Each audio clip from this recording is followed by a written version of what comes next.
കഷ്ണം തുണി കൊണ്ട് നമുക്ക് വരുമാനം ഉണ്ടാക്കാം എന്ന് പറഞ്ഞാൽ നിങ്ങൾ വിശ്വസിക്കുമോ? ഉണ്ടാക്കാം. പോകാം വീഡിയോയിലേക്ക്. അതിനുവേണ്ടി ഞാനിവിടെ എടുത്തിരിക്കുന്നത് ഏകദേശം 15 സെന്റിമീറ്ററോളം നീളം വരുന്ന രീതിയിലുള്ള തുണി കഷ്ണമാണ് എടുത്തിരിക്കുന്നത്. എടുത്തതിന് ശേഷം അതിന്റെ വീതി എന്ന് പറയുന്നത് ഒരു 2.5-3 ഇഞ്ചോളം വരും. 2.5. ഇത് 2.5യാണ് ഞാൻ എടുത്തിരിക്കുന്നത്.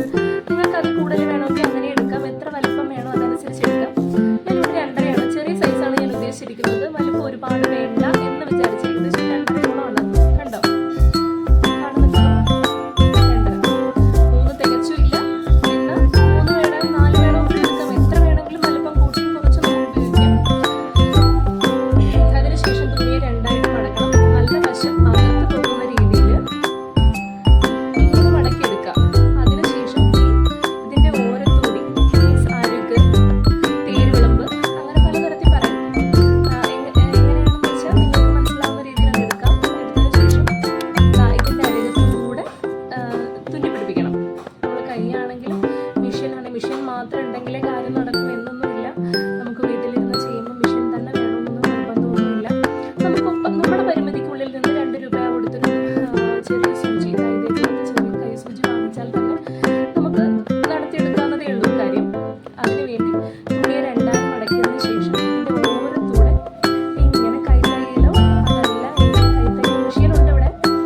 മെഷീൻ തുന്നി ഞാൻ എടുക്കാറുണ്ട്. അതാകുമ്പോൾ ഇതിലൂടെ എളുപ്പത്തിൽ നടക്കും. ഇത് കാണിച്ചു തരാൻ വേണ്ടിയിട്ടാണ്. ഇങ്ങനെ ഒരു കെട്ട് നോട്ട് ചെയ്യണം. അതിനുശേഷം ഇതിൻ്റെ അകത്തൂടെ ഇങ്ങനെ തുന്നി പിടിപ്പിക്കണം. കൈത്തയ്യലാണ് ഞാൻ ചെയ്യുന്നത്. നിങ്ങൾക്ക് കാണാൻ വേണ്ടിയിട്ട് മെഷീനകത്ത് ചെയ്യുന്നില്ല. മെഷീനകത്ത് ചെയ്യാം. നമുക്ക് വേണമെങ്കിൽ ഇങ്ങനെ ചെറിയ രീതിയിൽ തയ്ച്ച് പോകണം. ഒത്തിരി അങ്ങ് അരികിലോട്ടും പോവുകയും ചെയ്യരുത്. കാരണം ഇത് വിട്ടു പോകാൻ ചാൻസ് ഉണ്ട്. ചില തുണികൾ പിന്നിപ്പോരും, പിഞ്ചിപ്പോരും, പിന്നിപ്പോരും എന്നൊക്കെ പറയില്ലേ, അങ്ങനെ പോകാൻ ചാൻസ് ഉണ്ട്. ഇത് നല്ല ജലദോഷമാണ്, അതുകൊണ്ടാണ് ഒച്ച അടച്ചിരിക്കുന്നത്. അങ്ങനെ ഞാൻ വോയിസ് കൊടുക്കാത്തതാണ്. ഇത് പറഞ്ഞു തരേണ്ടതുകൊണ്ട് ഞാനങ്ങനെ വോയിസ് എന്നേ ഉള്ളൂ. നിങ്ങൾക്ക് മനസ്സിലാവാൻ വേണ്ടിയിട്ട് ഇങ്ങനെ തയ്ച്ചെടുക്കാം. ഇങ്ങനെ ഫുള്ള് തയ്ക്കണം. തയ്ച്ചതിന് ശേഷം ഈ തുണിയെ ഒരു പിൻ ഉപയോഗിച്ച് മറിച്ചിടണം. മറിച്ചിടുക എന്ന് പറഞ്ഞു കഴിഞ്ഞാൽ നല്ല വശം പുറത്ത് വരണം. ഇതേപോലെ മറിച്ചെടുക്കണം. ഇപ്പം തയ്ച്ച് കാണിക്കുന്നില്ല, കാരണം ഇതേപോലെ തയ്ച്ചെടുത്താൽ മതി. ഞാൻ കുറച്ചുകൂടി തയ്ച്ച് കാണിച്ചു തരാം. കൈത്തയ്യൽ തുന്നി നമുക്ക് വേണമെന്ന് തോന്നുന്ന ഭാഗത്തേക്ക് ഓരോ നോട്ട് കൊടുക്കുക, കെട്ടിട്ട് കൊടുക്കുക.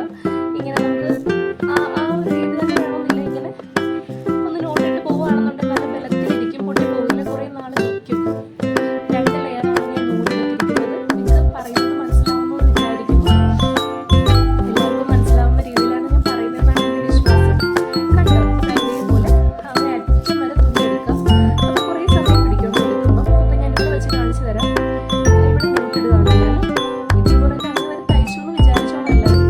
ഇങ്ങനെ ഇതാക്കിയതിന് ശേഷം ഒരു പിന്നെടുത്തിട്ട് നമ്മൾ ഇതിനകത്തോട്ട് ഇങ്ങനെ അകത്തോട്ട് വരുന്ന രീതിയിൽ നമ്മൾ പാൻറ് ഉപയോഗിക്കുന്നല്ലേ, വണ്ടിയൊക്കെ കയറിപ്പോയാൽ നമ്മൾ സാധാ ചെയ്യുന്ന പോലെ തന്നെ ഇതിനുള്ളിലേക്ക് കയറിയിട്ട് ഇങ്ങനെ പിടിക്കാന്നുണ്ടെങ്കിൽ നമുക്കിതിങ്ങനെ പുറത്തേക്ക് എടുക്കാൻ പറ്റും. ഇങ്ങനെ പുറത്തെടുത്താൽ നല്ല വശം പുറത്ത് വരും,